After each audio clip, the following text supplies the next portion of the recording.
क्या ये बनाया आप लोगों ने? इसमें लिखना आप लोग, if charge distribution is along a, if charge distribution is along a one dimensional curve, if charge distribution is along a one dimension curve और लाइन, वन डायमेंशन कर्व या फिर लाइन में होगा वो, और अलोंग अ रॉड या along a rod, rod भी आएगा इसमें, ओके ठीक है। This type of charge distribution is called, इसे क्या बोलते हैं हम लोग? Line charge distribution. जो भी चार्ज डिस्ट्रीब्यूशन होगा उसे लाइन चार्ज डिस्ट्रीब्यूशन बोलेंगे। तो लाइन चार्ज डिस्ट्रीब्यूशन में मैंने आपको बताया अभी कि ये रॉड है, क्लियर। पहले तो रॉड 3 डायमेंशन वाली होती है एक्चुअल में, पर मैंने बोला जब उसकी लेंथ बहुत ज़्यादा है उसकी ब्रेड्थ और डेप्थ के रिस्पेक्ट में, क्लियर, तो उस केस में हम लोग उसे 1 डायमेंशन मान सकते हैं। और 1 डायमेंशन में ये चार्जेस दिए हुए इस तरीके से, क्लियर। तो इसमें बहुत सारे चार्जेस आ सकते हैं, तो मैं चार्ज की कैलकुलेशन नहीं करूँगा, इसमें मैं चार्ज की फिक्स वैल्यू नहीं लूँगा। ये बात समझ में आई? इसमें इन्फाइनाइट चार्ज आ जाएंगे, बहुत ज़्यादा चार्ज आएंगे। अभी बताया मैंने कि 1 सेंटीमीटर क्यूब का टुकड़ा इतना होता है, इतना छोटा होता है 1 सेंटीमीटर क्यूब, और उसमें कितने एटम है? 10 पावर 22, और हर एक एटम के पास अगर एक फ्री इलेक्ट्रॉन हुआ तो इतने सारे 10 पावर 22 आपके पास फ्री इलेक्ट्रॉन हो जाएंगे। तो ये तो बहुत बड़ा नंबर है कि नहीं है? तो इतने सारे, ये तो इतने छोटे टुकड़े में थे, पर इतनी बड़ी रॉड में तो कितने सारे हो जाएंगे ना, क्लियर। तो यहाँ पे क्वांटाइजेशन का प्रिंसिपल भी हम लोग क्या नहीं करते, वैल्यू मतलब मानते नहीं उसको, ठीक है ओके। यहाँ पे क्वांटाइजेशन प्रिंसिपल की जरूरत नहीं पड़ती, उसे हम इग्नोर कर सकते हैं। बाकी मैंने बोला कि यहाँ पे चार्ज के नंबर आप फिक्स में नहीं बोलेंगे कभी कि इतने नंबर से चार्ज के, ऐसा नहीं बोलेंगे कि 120 माइक्रो कूलम बोल दिया आपने या कुछ भी ऐसा बोल दिया, ऐसा नहीं बात करेंगे। यहाँ पे क्या बात करेंगे हम लोग, कुछ एक डिफाइन करेंगे हम लोग कि पर यूनिट पे कितना है। अगर मुझे ये पता चल गया है कि 1 सेंटीमीटर क्यूब पे इतने हैं, तो मैं किसी भी सेंटीमीटर क्यूब पे या 1 सेंटीमीटर, जैसे लेंथ की बात कर रहे हैं हम लोग, तो मुझे पता है कि 1 सेंटीमीटर पे जैसे मैंने बोल दिया 10 है, तो आप 5 सेंटीमीटर पे अपने आप ही बता सकते हैं, क्लियर। तो यहाँ हम हमेशा चार्ज को वेरिएबल के टर्म में लिखेंगे, और वो वेरिएबल कौन सा होगा? देखो ये लैम्डा, इस लैम्डा के टर्म में लिखेंगे, सॉरी, क्लियर ओके। और लैम्डा फिक्स हो जाएगा किसी रॉड के लिए, जैसे मैंने अभी एग्जांपल दिया कि इस रॉड में कितने चार्जेस थे, 20, टोटल चार्ज कितने थे इसमें, और कितने पीसेस थे इस रॉड के, मतलब ऐसे देखा 10 सेंटीमीटर की थी ये, तो पर सेंटीमीटर पे कितने चार्ज आए, तो total charge divided by total length किया, तो बताओ 1 सेंटीमीटर पे कितने आ गए? 2 चार्जेस, तो वो 2 चार्जेस दिखाए मैंने यहाँ पे, क्लियर। और अगर मुझे ये पता है कि 1 सेंटीमीटर पे कितने होंगे, तो मैं किसी भी लेंथ पे बता सकता हूँ। इतनी बात तो कंफर्म है ये बात, ओके। इसी प्रिंसिपल का हम लोग यूज करेंगे। तो लैम्डा को लिखा हमने total charge divided by total length, क्या है बात समझ में? तो लैम्डा, अगर मैंने बोला क्यू बाई एल है एक लेंथ के लिए, 1 यूनिट लेंथ के लिए ना, तो 2 यूनिट लेंथ के लिए क्या करूंगा? 2 से मल्टीप्लाई कर दूंगा उसको, क्लियर। 3 यूनिट लेंथ के लिए क्या करूंगा? 3 से मल्टीप्लाई कर दूंगा। बट मुझे नहीं पता, मैंने बोला एक छोटा सा यूनिट लेंथ ले लिया मैंने, यहाँ पे छोटा सा, बहुत छोटा यूनिट लेंथ ले लिया, उसे बताऊंगा इतना छोटा क्यों लिया मैंने, dx यूनिट लेंथ ले लिया। तो 1 यूनिट लेंथ के लिए आपको पता है, फिर 2 के लिए क्या करना है? 2 से मल्टीप्लाई करना है। 3 यूनिट लेंथ के लिए क्या करना है? 3 से मल्टीप्लाई करेंगे। तो बताओ dx यूनिट लेंथ के लिए किससे मल्टीप्लाई करेंगे? dx से मल्टीप्लाई करने के। क्या ये बात समझ में आई आप लोगों को? और मैंने मान लिया कि dx यूनिट लेंथ पे चार्ज का जो नाम दिया मैंने वो dq है, कितना है? तो ये टोटल जो चार्ज है, चार्ज तो लिख रहा हूं मैं ना, 1 यूनिट लेंथ पे क्यू बाई एल हो जाएगा, 2 पे कितना हो जाएगा? 2 इंटू क्यू बाई एल हो जाएगा चार्ज, 3 पे कितना हो जाएगा? क्यू बाई एल इंटू 3, तो dx पे कितना हो जाएगा? Q by L into dx, और इसी को मैंने नाम दे दिया dq। तो बताओ dq is equal to Q by L into dx। बताओ dq बाई dx, बताओ किसके इक्वल हो गया? क्यू बाई एल के, और क्यू बाई एल को क्या नाम दिया था? तो यही तो लीनियर चार्ज डेंसिटी है। तो मैं कई बार इसकी जगह क्यू बाई एल भी लिख सकता हूँ और dq बाई dx भी लिख सकता हूँ, कब घबराना नहीं है, यस और नो। ये तो ये यूज करूंगा मैं, तो जब यूज करूंगा तो बताऊंगा ऐसा क्यों यूज किया, क्लियर। ये अभी मैं ये बताऊंगा कि छोटा क्यों लिया हमने एलिमेंट, वो भी समझाऊंगा। बट इतना सबको समझ में आया, तो आप आगे लिखना, एक छोटा सा क्वेश्चन लिखना आप लोग पहले। ये तो लिखित कौन सा, ये वाला? हाँ ये वाला बना दो आप कहीं पे रफ में। ये तो समझाने का था मेरा, ऐसा कुछ था नहीं, बस समझाना था इसको।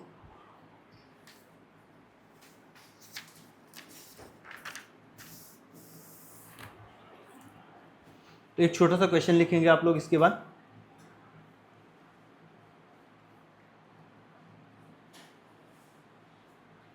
लिख लिया ये? ठीक है, अब क्वेश्चन लिखो तो बेटा। If a charge capital Q is uniformly distributed, if a charge small q is uniformly distributed over a ring of radius capital R, एक रिंग में जिसकी रेडियस कैपिटल R है उस पर हमने स्मॉल q चार्ज फैला दिया, ठीक है। तो देन लीनियर चार्ज डेंसिटी, तो आपको बताना लीनियर चार्ज डेंसिटी कितनी होगी।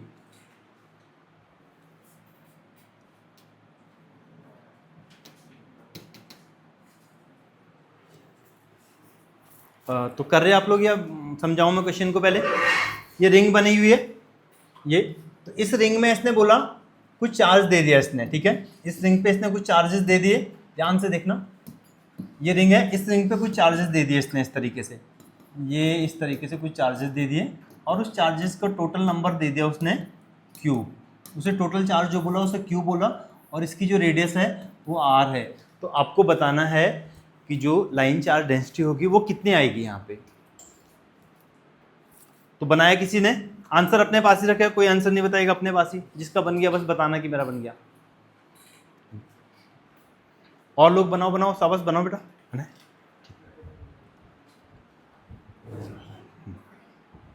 दिखाओ मुझे, वहीं दिखा दो, बनाओ बनाओ बनाओ बनाओ बनाओ बनाओ, शाबाश बनाओ, जल्दी बनाओ।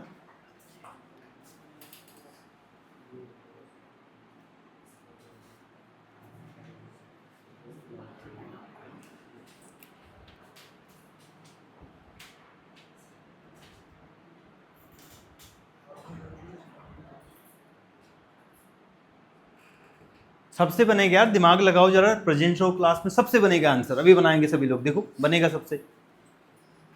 यहाँ पे चार्ज का डिस्ट्रीब्यूशन एरिया वाइज है, लेंथ वाइज है? लेंथ है यार, ये देखो सर्कमफ्रेंस पे फैलाया ना, रिंग है, रिंग, रिंग पे जब चार्ज दूंगा तो लेंथ वाइज जाएगा, एरिया वाइज, यहाँ खाली जगह में थोड़ी जाएगा, लेंथ वाइज जाएगा कि नहीं जाएगा, ये लेंथ तो है ना। तो फॉर्मूला क्या था लैम्डा का? Total charge divided by total length, और ये लेंथ पता नहीं आप लोगों को, ये लेंथ कितना होता है? 2πr, बस। तो सब कुछ तो दे रखा आपको, Q/2πr हो जाएगा आंसर, यस और नो? तो ये आंसर हो जाएगा Q/2πr that is equal to lambda, ठीक। अब दूसरा जो चार्ज डिस्ट्रीब्यूशन है वो लिखना आप लोग, areal charge distribution, areal charge distribution, area wise charge distribution होगा। तो अभी मैंने बताया था आप लोगों को एरियल चार्ज डिस्ट्रीब्यूशन या एरिया वाइज चार्ज डिस्ट्रीब्यूशन हो गए। तो अभी मैंने बताया था ये जो सीट है ना, ये 1 डायमेंशन है, 2 डायमेंशन है, 3 डायमेंशन है। वैसे देखा जाए तो 3 डायमेंशन है, क्लियर। इसके पास लेंथ है, ब्रेड्थ है और थोड़ा सा डेप्थ भी तो है, पर उस डेप्थ को देखा तो बहुत कम है लेंथ और ब्रेड्थ के रिस्पेक्ट में, क्लियर। यार इस पर यहाँ भी तो चार्ज आ सकता है कि नहीं आ सकता है, पर बहुत कम नहीं आएगा, यहाँ इसमें बहुत ज़्यादा आ जाएगा, क्लियर। तो जब भी मैं इसमें कुछ चार्ज कोई चीज़ दूंगा ना, तो वो जो फैलेगा ना वो ऐसे फैलेगा, वो यहाँ भी फैलेगा और बहुत कम फैलेगा ना। तो इसमें देखो चार्ज का डिस्ट्रीब्यूशन कैसे होगा, इसमें 2 डायमेंशन वाइज ना। तो 2 डायमेंशन में क्या मायने रखता है? एरिया मायने रखता है। तो देखो ये एरिया बना रहा है कि नहीं बना रहा, तो इस एरिया में डिस्ट्रीब्यूट हो जाएगा, तो इसमें चार्ज का डिस्ट्रीब्यूशन एरिया वाइज होगा। तो ऐसी बॉडी जिसमें चार्ज का डिस्ट्रीब्यूशन एरिया वाइज हो रहा है उसको हम कैसे डिफाइन करेंगे? उसके लिए लैम्डा नहीं बोल के उसको नाम दे देंगे सिग्मा। तो सिग्मा का फॉर्मूला क्या हो जाएगा बताओ? Total charge divided by total area. Total area अगर ए है तो ए लिख दिया मैंने। एरिया को आप जो भी फॉर्मूला होगा लेंथ इनटू ब्रेड्थ या जो भी फॉर्मूला लगाना वो लगा सकते हैं, बाकी हम बात कर रहे हैं Q/A की। तो total charge divided by total area हो जाएगा, ओके। अब ए की वैल्यू आप जो भी रखना है, मैंने बोला जो बॉडी दी होगी उसके अकॉर्डिंग रखेंगे। अगर मैं बोल रहा हूँ जैसे एक होता है मेटल ना, मेटलिक बॉडी, तो देखो ये समझना ध्यान से, मेटलिक बॉडी में जब भी आप चार्जेस देंगे ना, वो चार्जेस हमेशा सरफेस पे रहेगा, अंदर नहीं जाएगा। वो सरफेस पे डिस्ट्रीब्यूट हो जाता है, इधर आ जाएगा सरफेस पे, पर अंदर नहीं जाएगा। समझ में आ रहा? किसी बॉडी में, नॉन मेटलिक बॉडी में वो अंदर रह सकता है आराम से, पर मेटलिक बॉडी में हमेशा जो भी एक्सेस चार्ज होगा वो कहाँ आ जाएगा? सरफेस पे आ जाएगा। वो हम पढ़ेंगे बहुत डिटेल में, जब हम गॉस लॉ पढ़ेंगे उसके बाद समझाऊंगा ऐसा क्यों हुआ। बट अभी ये बात समझ में आ रही? तो अगर एक स्फीयर है बॉल ये, और इसमें मैं मेटलिक स्फीयर है और इस पर मैं चार्ज डाल रहा हूँ, कुछ भी चार्ज डाल रहा हूँ तो इसमें जो डिस्ट्रीब्यूशन होगा उसके लिए लैम्डा क्या बनेगा बताओ, तो लैम्डा सॉरी सिग्मा, सिग्मा का फॉर्मूला क्या बनेगा बताओ जल्दी, sigma is equal to Q, अगर उसमें टोटल चार्ज क्यू है तो ए कितना होगा बताओ, 4πr²। बात समझ में आई, जबकि वो 3D बॉडी थी पर उसमें चार्ज अंदर जा रहा है नहीं, तो अंदर नहीं जाएगा तो सरफेस पे रहेगा, तो सरफेस पे एरिया, सरफेस क्या होता है एरिया, सरफेस एरिया, तो सरफेस एरिया लिख दूंगा यहाँ पे 4πr²। क्लियर। पर अगर ये इंसुलेटेड रहता, वो नॉर्मल कोई भी नॉन कंडक्टिंग बॉडी रहती तो उसमें अंदर भी आ सकता, तो यहाँ पे वॉल्यूम चार्ज डिस्ट्रीब्यूशन लगाता, कौन सा वाला, तो वॉल्यूम के लिए क्या बन जाएगा, ये रो बोलते हैं इसको, और रो का फॉर्मूला क्या हो जाएगा, Q by volume, total charge by total volume. क्या ये बात समझ में आई। तो 3-4 तरह की चार्ज डिस्ट्रीब्यूशन होगा, कैसा कैसा, एक होगा लीनियर चार्ज डिस्ट्रीब्यूशन, दूसरा कौन सा होगा एरिया, और तीसरा कौन सा होगा वॉल्यूम चार्ज डिस्ट्रीब्यूशन। ठीक है, ध्यान समझना है बेटा, ये आपको लग रहा होगा इसमें एरिया भी तो होता है, पर वो एरिया किसी काम का नहीं यार, क्या खाली जगह पे, रिंग में जो खाली जगह, क्या उसमें चार्ज जाएगा कहीं से, नहीं। अगर ये डिस्क रहता, मेटलिक डिस्क रहती ये, तो डिस्क में तो आ सकता था ना, तो डिस्क के केस में अलग हो जाता, फिर डिस्क के केस में यहाँ पे कौन सी चार्ज डिस्ट्रीब्यूशन आता, एरिया चार्ज डिस्ट्रीब्यूशन आता। इतनी बात सबको समझ में आई, ठीक है। बस इन्हीं एप्लीकेशंस का यूज करेंगे हम लोग, बस ये याद भी रखना, ये मैं पूछूंगा आप लोगों से, Q/L, Q या कैपिटल Q/L, Q/A और Q/V, ये 3 टर्म्स आपको याद रखनी है, ठीक, इन्हीं का यूज करेंगे हम लोग आगे डेरिवेशन बनाने में। तो अब हम करेंगे, लिखना आप लोग, किसी रॉड पे जिसपे चार्ज होगा ना, समझना पहले, अभी हेडिंग मत करना उसमें, कोई रॉड है, समझना, इस बात को समझना, 2 टाइप के डेरिवेशन बनते हैं यहाँ पे, कंफ्यूज नहीं होना है। एक डेरिवेशन ये है कि इस पे चार्ज रखा हुआ है, ये रॉड है, ठीक है, ये रॉड है, इस पे चार्ज रखा हुआ, और इस रॉड की वजह से यहाँ पूछ रहा हूँ मैं, इस रॉड की वजह से इसी रॉड को ज्वाइन करने वाली लाइन के अलॉन्ग कहीं पे फील्ड पूछ रहा हूँ मैं। जैसे हैरी पॉटर की स्टिक है और वो यहाँ से आग निकाल रहा है या फील्ड निकाल रहा है ना, क्लियर, कितनी दूरी पे फील्ड कितना होगा, वो चीज़ कैलकुलेट करने जा रहे हैं। और एक बार ये ऐसे रखी हुई है और इसकी वजह से यहाँ पहुँच रहे हैं, तो कुछ फर्क नजर आ रहा, ये है एक्सिस के अलॉन्ग और ये है परपेंडिकुलर बाइसेक्टर पे, या फिर इस तरीके से ऐसे इस प्लेन में, तो 2 अलग अलग चीज़ें होंगी, दोनों के लिए अलग अलग डेरिवेशन होगा, ठीक है, समझ में आया आप लोगों को। तो हम अभी ये वाला कर रहे हैं कि जब एक्सिस के अलॉन्ग किसी पॉइंट पे निकालना है, ठीक है, ये रॉड है, इस रॉड की वजह से एक्सिस के अलॉन्ग किसी पॉइंट पे फील्ड निकालना है हमने। अभी हमने अब तक जो फील्ड निकाल रहे थे, फील्ड का फॉर्मूला सबको पता है, बताओ फील्ड का फॉर्मूला क्या था, किसी पॉइंट चार्ज की वजह से फील्ड का फॉर्मूला क्या था, सब लोग बताओ, ए पॉइंट चार्ज कैसे, KQ/R² यार, यस और नो, वो क्यू कौन सा बोल रहे थे आप, F, अच्छा F/Q बोल रहे थे आप लोग, हाँ सही है, नो प्रॉब्लम, KQ/R², बस Q कौन सा वाला चार्ज होगा यहाँ पे, सोर्स चार्ज होगा, सोर्स चार्ज, ठीक है, ओके। ये तो अगर Q चार्ज यहाँ पे रखा हुआ है और इसकी वजह से R डिस्टेंस पे फील्ड निकालना है P पॉइंट पे, तो क्या बनेगा, Q ये है तो KQ/R², बस इतना सिंपल फॉर्मूला है। K की वैल्यू पता है ना आप लोगों को, K की वैल्यू कितनी, हाँ मतलब 9 × 10⁹ या फिर 1/4πε0, ठीक है। तो अब हम ये केस नहीं कर रहे हैं, हम लोग क्या केस कर रहे हैं वो समझना आपने, ये फॉर्मूला याद रखना है। तो हेडिंग कर ही लो आप लोग, पहले हेडिंग ही कर लो बेटा, लो हेडिंग लिख लो आप लोग,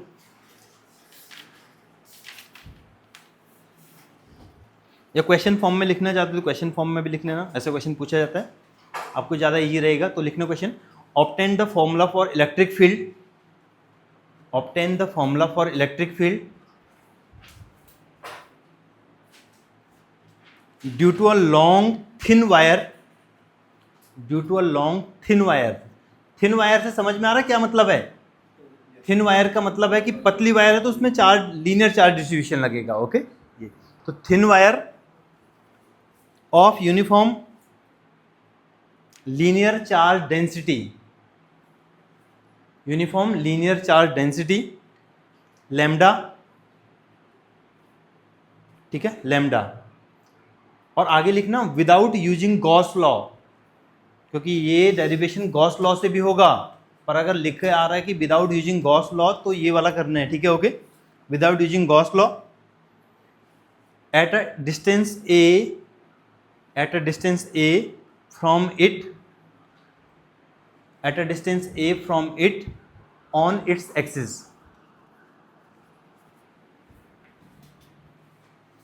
तो सभी लोग ध्यान देंगे,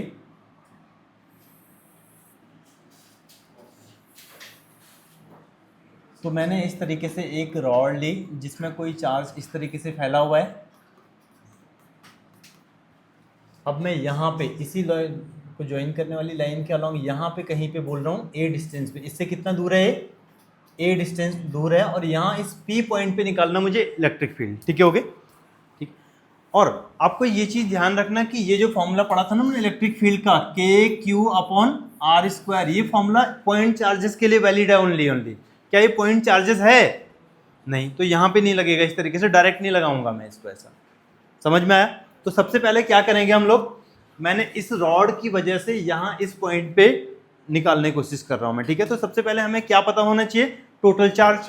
तो टोटल चार्ज तो नहीं पता लगेगा ना, क्योंकि इतनी बड़ी रॉड है। तो क्या करेंगे हम लोग, एक चीज और पता कर सकते हैं हम लोग, क्या, लैम्डा इज इक्वल टू क्या होगा बताओ। अगर टोटल चार्ज क्यू बोल दिया और टोटल लेंथ एल है तो क्यू बाई एल हो जाएगा। इसकी लेंथ अगर मैंने एल ले ली और इस पे टोटल चार्ज मैंने क्यू बोल दिया तो क्यू बाई एल हो जाएगा लैम्डा। क्या इतनी बात सबको पता है? ये, और आपको ये भी पता है एक यूनिट पे इतना है, और मैं बात कर रहा हूँ यहाँ पे एक छोटी सी यूनिट ले ली मैंने dx, कितनी ले ली, dx, छोटा सा लेंथ ले लिया ना। टोटल लेंथ पे q चार्ज था ना, इसको देख लो यार एक बार जल्दी से देखो, l लेंथ पे कितना चार्ज है, q, एक लेंथ पे कितना हो जाएगा, तो l बाई एल कर दो तो q बाई एल हो जाएगा, यहाँ पे ये 1 हो जाएगा, तो एक लेंथ पे कितना हो जाएगा, q बाई एल। दो लेंथ पे करना तो 2 इंटू एक लेंथ पे कितना है तो क्या हो जाएगा, q बाई एल इंटू 2। मैं पूछ रहा हूँ dx लेंथ पे करना है तो dx into 1 is equal to क्या बेटा, q बाई एल इंटू, और इसी को मैंने बोला कि dx लेंथ पे जितना चार्ज है उसको नाम मैंने dq दिया। क्या नाम दिया, dq। ये तो dq का क्या बन जाएगा बताओ, q by L into dx, ये क्या बन जाएगा, dq by dx that is equal to, क्या ये बात समझ में आई। और इसी को ही क्या लिख रहे थे हम, q बाई एल को क्या लिख रहे थे बताओ तो, लैम्डा। तो ये बात तो सबको पता है ना। तो मैं जब लैम्डा की जगह dq बाई dx लिखूंगा या q बाई एल लिखूंगा, किसी को भी ऐसा नहीं होना चाहिए, सरप्राइज होगी बिल्कुल एकदम ना, ये क्या लिख दिया आपने, ऐसा कुछ भी नहीं होना चाहिए, कोई रिएक्शन नहीं आना चाहिए ऐसा। ठीक है, ये यूज करूंगा मैं इसका। ठीक है, तो अब देखो जरा शुरू कर रहा हूं मैं कहानी। मैंने लिखा लैम्डा को मैं q बाई एल लिख सकता हूं, इतनी बात सबको समझ में आई। अब देखो मैं लगाऊंगा, यहां से मैंने क्या किया, मैं फील्ड नहीं निकालूंगा पूरी रॉड की वजह से, निकालने के लिए कोई फॉर्मूला नहीं पता मुझे, पर मुझे एक छोटे पॉइंट चार्ज की वजह से फॉर्मूला पता है कि नहीं पता है, क्लियर। तो मैं पॉइंट चार्ज के लिए तो लगा सकता हूं ना, यस और नो। तो देखो ये कितना दूर है यहां से, ए ना, तो मैंने एक छोटा सा एलिमेंट ले लिया, यहाँ पे बहुत छोटा एलिमेंट ले लिया ताकि ये पॉइंट चार्ज बन जाए। बहुत छोटा टुकड़ा ले लिया मैंने इसका, यार इतनी बड़ी रॉड थी इसमें से बहुत छोटा टुकड़ा ले लिया मैंने, समझ में आ रहा। तो बहुत छोटे टुकड़े पे जो चार्ज होगा बहुत कम होगा, तो उसको मैं पॉइंट चार्ज कंसीडर कर सकता हूँ कि नहीं कर सकता हूँ। अब पॉइंट चार्ज की वजह से मुझे फोर्स का फॉर्मूला, फील्ड का फॉर्मूला पता है कि नहीं पता है, तो वही काम करने जा रहा हूँ मैं। कितनी लेंथ ले ली मैंने इसकी, dx, और इस पे चार्ज बहुत ज्यादा हो गया, बहुत छोटा होगा, बहुत छोटा होगा तभी तो पॉइंट चार्ज हो। तो मैंने कितना चार्ज लिया उस पर, dq ले लिया, क्लियर। अब मैं इस dx वाले की वजह से इस पॉइंट पे निकालूंगा पहले फील्ड, निकाल सकता हूं कि नहीं निकाल सकता हूं। क्या मैं अब ये फॉर्मूला लगा सकता हूं कि नहीं लगा सकता हूं, तो लगाऊं, क्या बनेगा फॉर्मूला, तो electric field at p, E at p point पे इलेक्ट्रिक फील्ड का फॉर्मूला क्या बनेगा बेटा, k और साथ में dq अपॉन डिस्टेंस, यहां से डिस्टेंस नहीं पता मुझे, क्या डिस्टेंस x ले लूं मैं यहां से, ये x वेरिएबल है, ये x वेरी कर रहा होगा कि नहीं कर रहा होगा। अगर ये एलिमेंट यहाँ पे है तो x की वैल्यू अलग होगी कि नहीं होगी। तो मैं ध्यान से समझना, मैंने क्या किया, एक छोटे एलिमेंट की वजह से यहाँ फील्ड निकाल दिया, यस और नो। फिर एक और छोटा एलिमेंट ले लिया मैंने यहाँ पे, उसकी वजह से भी निकाल दिया। एक यहाँ पे ले लिया, उसकी वजह से भी निकाल दिया। और एक और यहाँ पे ले लिया, उसकी वजह से भी निकाल दिया, क्लियर। और एक ऐसे करके पूरी रॉड बन जाएगी, यस और नो। छोटे छोटे एलिमेंट से तो ये रॉड बनी होगी कि नहीं बनी होगी। तो सबकी वजह से निकाल के और उनको ऐड कर देता हूं तो पूरी रॉड की वजह से आ जाएगा कि नहीं आ जाएगा, यस और नो। और ऐसा क्यों कर रहा हूं, क्योंकि ये फॉर्मूला सिर्फ पॉइंट चार्ज की वजह से लगता है, तो मैं टुकड़े कर दिया, बहुत छोटे छोटे टुकड़े ले लिया, उन सब की वजह से निकालूंगा। पर कैसे लगेगा वो भी ध्यान रखना, अगर ये सब एक ही डायरेक्शन में काम कर रहे हैं तभी ऐड हो सकता है ना, याद है आप लोगों को। अगर ये डिफरेंट डिफरेंट डायरेक्शन में काम कर रहे होंगे तो नहीं ऐड होगा। तो देखो इस पे प्लस चार्ज है, जहां पे फील्ड निकालते हैं वहां पे कौन सा चार्ज कंसीडर करते हैं। अब तो ये पॉजिटिव इस पॉजिटिव को क्या करेगा, रिपेल, बाहर मारेगा कि नहीं मारेगा धक्का, तो इसकी वजह से बाहर है कि नहीं है। अब यहाँ पे एक टुकड़ा लिया होता है, इसकी वजह से बताओ कहाँ होगा, बाहर। यहाँ पे एक और टुकड़ा लिया, उसकी वजह से क्या सब एक ही डायरेक्शन में आ रहा है कि नहीं आ रहा है। तो मैं छोटे छोटे टुकड़े लेकर के उन सब की वजह से फील्ड निकालूंगा और उन सबको ऐड कर सकता हूँ आराम से, क्योंकि सब एक ही डायरेक्शन में काम कर रहे हैं। इतनी बात सबको कंफर्म होगी। तो वही काम कर रहा हूँ। और छोटे टुकड़े क्यों लिए, ये बात समझ में आई, क्योंकि पॉइंट चार्ज के लिए वो फॉर्मूला वैलिड था, इसलिए मैंने छोटे छोटे टुकड़ों में लगाया। तो बताओ अब मैं क्या लगाऊंगा, एक छोटे टुकड़े की वजह से जिसकी डिस्टेंस कितनी यहाँ पे x है, तो उसकी वजह से निकाला तो क्या बन जाएगा, k dq upon x square. क्या ये बात समझ में आया आप लोगों को ना। अब dq है छोटा सा चार्ज, और पूरी रॉड पे चार्ज वेरी करेगा कि नहीं करेगा यार। ऐसे बहुत सारे चार्जेस मिलेंगे तब वो टोटल चार्ज बनेगा कि नहीं बनेगा। तो dq वेरिएबल है कि नहीं वेरिएबल। तो यहाँ पे जो फील्ड आएगा बहुत बड़ा आएगा कि छोटा आएगा, छोटा आएगा, क्योंकि dq बहुत छोटा है, तो यहाँ फील्ड बहुत छोटा आने वाला है, पहली बात तो ये। और ऐसे करके सारे फील्ड निकालने हैं मैंने, यस और नो, ऐसे करके सारे फील्ड निकालने और उनका क्या करना है, सम करना है। और सम करने वाला काम तो इंटीग्रेशन करता है, याद है आप लोगों को। वही काम करूंगा, फिर यहाँ पे इंटीग्रेशन लगाऊंगा मैं, एक की वजह से निकाल दिया और फिर बाद में इंटीग्रेशन लगाऊंगा और उस पर लिमिट लगा दूंगा और सारा आंसर आ जाएगा। समझ में आया सबको। अब देखो, तो मैं वही काम करने जा रहा हूँ, ये डी है, इसका इंटीग्रेशन लगा दूंगा यहाँ पे, और यहाँ आ जाएगा k dq upon x square. बताओ यहाँ कौन कौन वेरिएबल है, क्या x वेरी है कर रहा है कि नहीं कर रहा है। अगर मैं dq को यहाँ पे लेता तो x कुछ अलग आता, dq को यहाँ पे लूंगा तो x कुछ आएगा, तो इसका मतलब x वेरी कर रहा है। क्या dq भी वेरी कर रहा है, dq भी तो चार्ज वेरी करेगा। देखो अलग अलग चार्ज, मतलब इतनी बड़ी रॉड लेता हूँ तो q अलग हो जाएगा, इतने पे अलग, इतने पे अलग, यस और नो। तो चार्ज भी वेरिएबल है, तो यहाँ दो वेरिएबल होगी, और दो वेरिएबल में कभी नहीं रखना है इसको। इंटीग्रेशन में दो वेरिएबल के साथ करना बहुत मुश्किल हो जाएगा, तो हम अपनी सहूलियत के लिए क्या करेंगे, किसी एक वेरिएबल को चेंज कर देंगे किसी दूसरे वेरिएबल के टर्म में, ठीक है। और उसकी हिंट कहाँ से मिलेगी जरा ध्यान से देखना। क्या अभी हमने लिखा था lambda is equal to Q by L, और इसी को क्या लिखा था बताओ तो, D Q by D X. बताओ क्या मैं डी क्यू को लिख सकता हूं बेटा लैम्डा टाइम्स डी एक्स। क्या ये बात सबको समझ में आई। और लैम्डा कोई कांस्टेंट नहीं है, फिक्स कांस्टेंट, एक यूनिट चार्ज पे तो फिक्स हो जाएगा, वो तो फिक्स रहेगा ना। तो लैम्डा क्या हो जाएगा, फिक्स कांस्टेंट है। तो बताओ यहाँ पे बताओ क्या बनेगा, के डी क्यू की जगह क्या रखा बेटा, lambda times D x upon x square.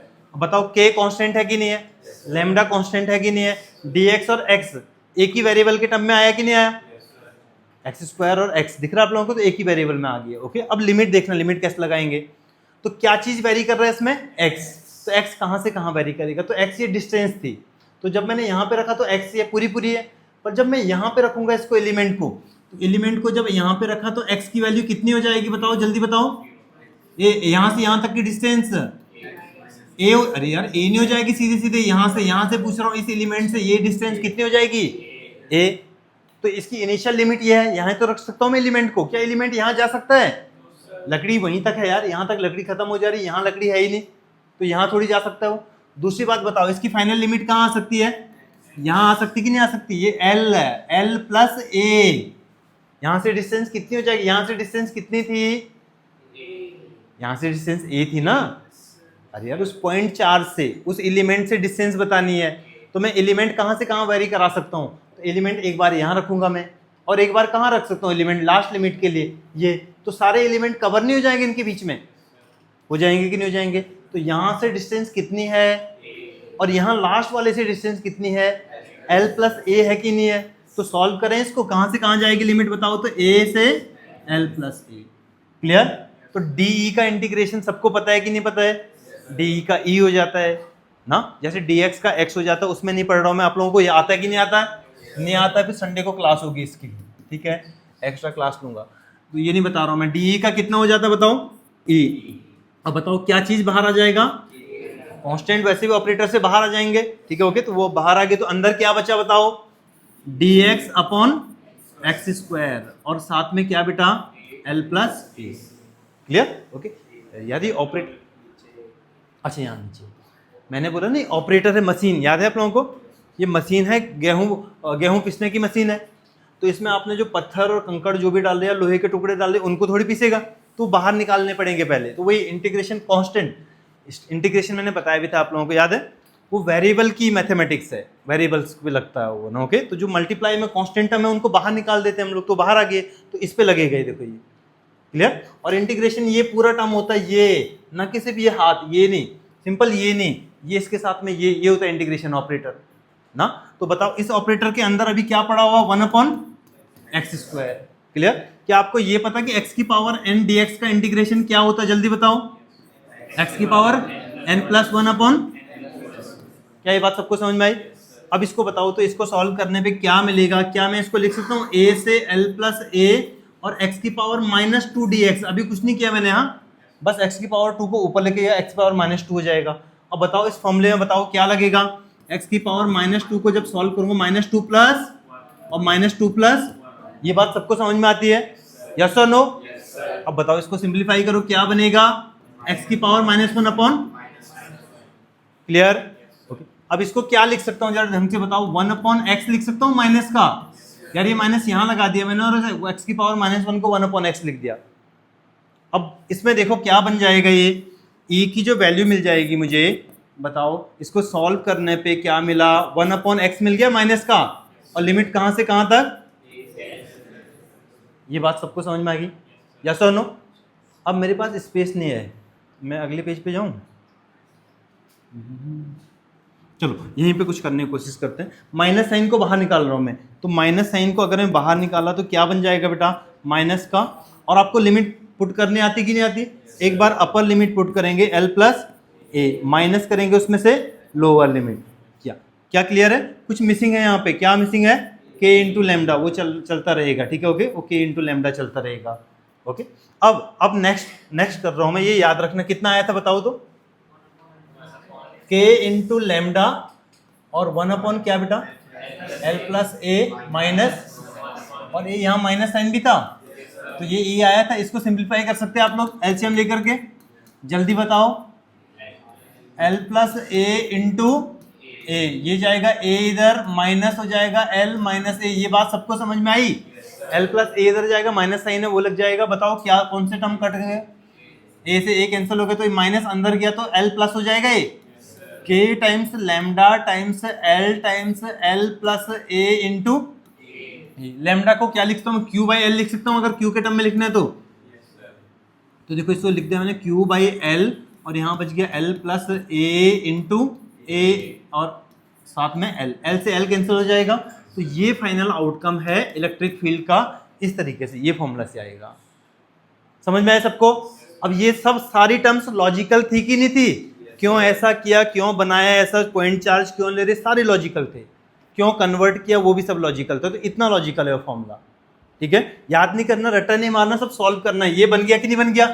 अब यहाँ पे एक इंपॉर्टेंट बात और बता रहा हूं मैं, ये हमने पढ़ा किसका फॉर्मूला, एक रॉड की वजह से a डिस्टेंस पे फील्ड निकालना, क्लियर, यस और नो? अब जब ध्यान से देखना, ये a डिस्टेंस पे मतलब इस रॉड की वजह से निकालना है फील्ड, और इस पॉइंट पे निकालना है, सबको समझ में आया, यस और नो? अब इसको पकड़ करके यहाँ पे ले आता हूं मैं, इस पॉइंट को वहां नहीं रखा मैंने, पॉइंट को यहाँ पे ले आया, तो a की वैल्यू कितनी हो जाएगी, a की वैल्यू मतलब इस रॉड पे आ जाता हूं तो a की वैल्यू कितनी हो जाएगी, सब बताओ, 0 हो जाएगा। तो जरा देखो a की वैल्यू अगर मैं 0 रखता हूं तो यही फॉर्मूला क्या बन जाएगा बेटा, KQ/0 समथिंग l+0, कितना आ जाएगा ये, 0 हो जाएगा ये, तो KQ/0 मतलब समथिंग अपॉन 0 मतलब भाई इन्फिनिटी है, नॉट डिफाइन, याद नहीं आप लोगों को, तो ये बताना है ना भाई, नॉट डिफाइन हो जाएगा, मतलब ये फॉर्मूला किस चीज के लिए नहीं है, ये फॉर्मूला जब रॉड पे पूछा जाएगा ना तो तब नहीं वैलिड होगा, समझ में आप लोगों को, रॉड की वजह से ही रॉड पे जब पूछा जाएगा तो ये डिफाइन नहीं हो पाएगा उस टाइम पे, पर रॉड की वजह से किसी डिस्टेंस पे लगाएंगे तो लग जाएगा आराम से, समझ में आएगा सबको। तो फाइनल आउटकम समझ में आया, तो फाइनल आउटकम है ये वाला, कहाँ गया, ये वाला फाइनल आउटकम है, ठीक है। तो उसको जब तमीज से लिख देते क्या बन जाएगा बताओ, KQ times a times l+a। तो अब आप लोग इसको कॉपी कर सकते, क्या सबको समझ में आया? ये बेटा ये इसको बना दो, आप लोग बना दो, अच्छा बंद कर दो इसको।